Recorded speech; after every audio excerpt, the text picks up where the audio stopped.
As we look ahead to the next 3 weeks of General Hospital, I find myself completely captivated by the sheer emotional weight of the upcoming storylines. The writers are weaving a magnificent, albeit deeply troubling, tapestry of secrets, betrayals, and devastating consequences. We are about to witness some of the most intense manipulation and uncomfortable situations we have seen in quite some time, and I, for one, cannot wait to unpack it all with you. Let us begin with the explosive situation brewing in Carly's orbit. The tension that has been quietly simmering in Carly's attic is going to boil over in a terrifying way. We all knew that hiding Valentin was a recipe for absolute disaster, and it appears the bill has finally come due. Brennan is set to unleash his wrath when he discovers the scandalous romance and the revenge alliance between Carly and Valentin. I have always felt that Carly's greatest weakness, and perhaps her greatest strength, is her unwavering willingness to risk everything for the people she feels drawn to protect. However, Brennan is not a man to be trifled with. His fury is going to be cold, calculated, and immensely destructive. I fear Carly has underestimated the sheer danger she has invited into her home, and watching her face Brennan's unbridled anger will undoubtedly be a harrowing experience for us all. While Carly is dealing with Brennan's terrifying discovery, she is also going to be hit with a parent's absolute worst nightmare. The spoilers reveal that Carly will receive some panic-inducing information, which I strongly believe is tied to her daughter, Jocelyn Jax. Jocelyn has always possessed her mother's fierce independence and her relentless drive to uncover the truth, but this time her curiosity has placed her in unimaginable peril. Cassius, parading around in the stolen identity of the beloved Nathan West, is going to cross a horrific line. He is refusing to let Jocelyn go, setting the stage for a chilling hostage situation on Spoon Island. Back in Port Charles, a heartbreaking injustice is unfolding that revolves around Brooklyn Quartermain and Dr. Isaiah. Brooklyn's suffocating guilt is going to reach a breaking point. As we know, Brooklyn is the true culprit behind the hit and run, a secret fiercely guarded by the formidable Tracy Quartermain. However, the investigation led by Curtis and ADA Justine is zeroing in on the wrong man. Because Isaiah's SUV has a suspicious scrape from a parking error, he is becoming the prime suspect. It deeply upsets me to see Isaiah, a good man, facing severe legal trouble for a crime he did not commit. The spoilers indicate that Isaiah and Portia Robinson's attempt at a romantic night out on the town is going to be completely ruined, likely by the police arriving to question or arrest him. Curtis is so determined to find justice that he is blinded to the truth, and ADA Turner is eager to close the case. Watching an innocent man's life be turned upside down while the real culprit stays silent is a classic, agonizing soap opera trope. Brooklyn has a good heart beneath her bravado, and I truly believe the weight of watching Isaiah go down for her mistake will tear her apart. Will she finally find the courage to defy Tracy and confess the truth? I certainly hope so, for the sake of her own soul and her marriage to Chase, which cannot survive on a foundation of such a massive lie. Meanwhile, the Corinthos family is facing internal fractures that threaten to tear their empire apart.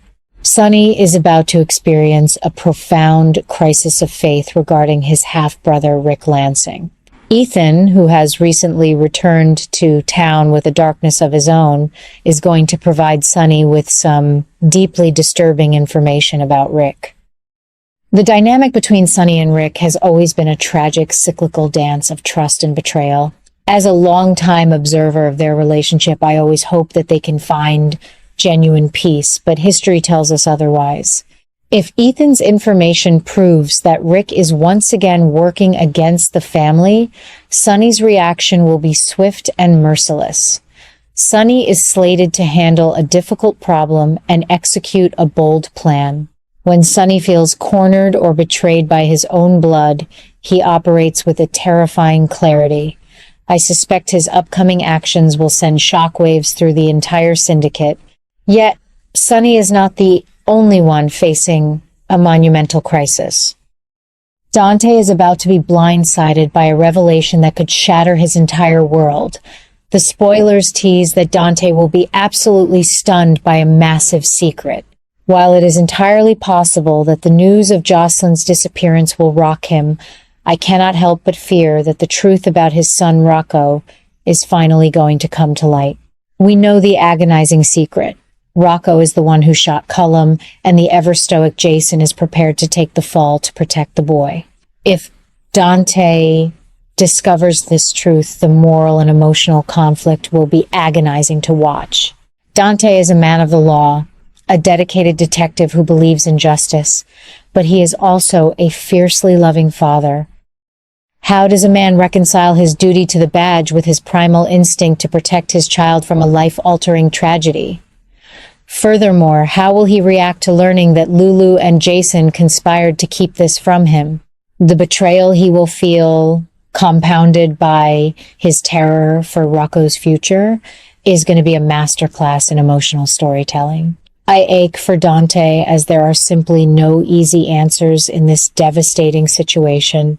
On a completely different, yet equally compelling front, we must discuss the deeply manipulative behavior of Michael. I have to be honest with you. Michael's recent actions are becoming incredibly difficult to stomach.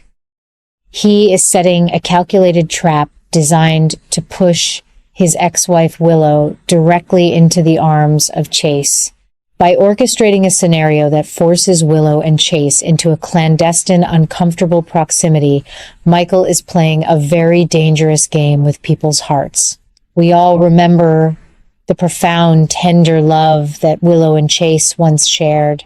It was a relationship built on genuine sweetness and sacrifice, tragically derailed by circumstances and manipulation. It is clear that deep down, Chase and Willow still harbor profound, unresolved feelings for one another. Michael knows this, and he is weaponizing their history to maintain control over Willow and ruin her current life. While I firmly believe that Willow needs to be held accountable for her own recent misdeeds, Michael's descent into this cold, calculating puppeteer is deeply saddening. He is mirroring the darkest traits of his father, treating human beings like pieces on a chessboard. If this trap does lead Willow and Chase to cross the line and reignite their romance, the fallout will be spectacular, but the cruelty of Michael's orchestration will forever stain his character in my eyes. Speaking of romance wrapped in complications, we must turn our attention to Valentin and Anna. Valentin, fleeing the chaotic wrath of Jack Brennan in Port Charles, is going to seek refuge in the one place his heart always leads him, France. To see Anna at her clinic. Valentin's love for Anna is perhaps the most enduring, complex, and beautiful aspect of his character. He is a man capable of immense darkness, but Anna is his true north. He needs to see her face to face, perhaps to find grounding, or perhaps to seek forgiveness for the mess he has left behind. I am eagerly anticipating this reunion. The chemistry between them is always electric, layered with years of complicated history, regret, and undeniable devotion. I hope Anna can provide him with the clarity he so desperately needs right now. I must admit, the idea of Jocelyn being held captive by Cassius at Windermere makes my blood run cold. Cassius is a deeply unsettling villain, precisely because he wears the face of a man who was pure, good, and heroic. For him to terrorize a young woman like Jocelyn is a profound violation of Nathan's memory. This brings me to Britt, who is going to be absolutely furious when she realizes how far Cassius has gone. Britt loved the real Nathan with all her heart. He was her anchor during some of her darkest days. To see this imposter not only tarnish his name but actively harm the people of Port Charles is going to ignite a righteous fire within Britt. I am sincerely looking forward to seeing Britt unleash her anger. She is a formidable woman when she is fighting for what is right, and Cassius desperately needs to be put in his place. However, there is a glimmer of hope, and it comes from a rather unexpected but deeply satisfying source, Lucas. The spoilers suggest that Lucas might be the one to uncover clues about Jocelyn's captivity at Windermere. I find this to be a brilliant narrative choice. Lucas has been unfairly targeted and manipulated recently, particularly by Cassius and Sidwell, who have tried to frame him for a murder he did not commit. For Lucas to step up, use his sharp mind, and potentially become the hero who saves his niece is a beautiful bit of poetic justice. I have always had a soft spot for Lucas, and seeing him reclaim his agency in such a vital way is something I wholeheartedly applaud. Finally, I want to briefly mention the exciting news that Jonathan Bennett will be making his debut as Joe later this month. A new face in Port Charles always brings a refreshing burst of energy and new possibilities. I am incredibly curious to see how Joe will fit into our beloved canvas. Will he be a friend, a foe, a romantic interest, or perhaps someone with hidden ties to our established families? Time will tell, and I will be watching closely.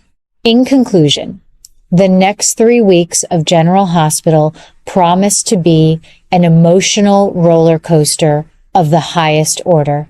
From hostage situations and mob betrayals to forbidden romances and heartbreaking injustices, the writers are truly delivering compelling television. I am so grateful to have this space to share my thoughts with you, and I eagerly look forward to seeing how these incredible stories unfold. Until next time, take care of yourselves and keep watching.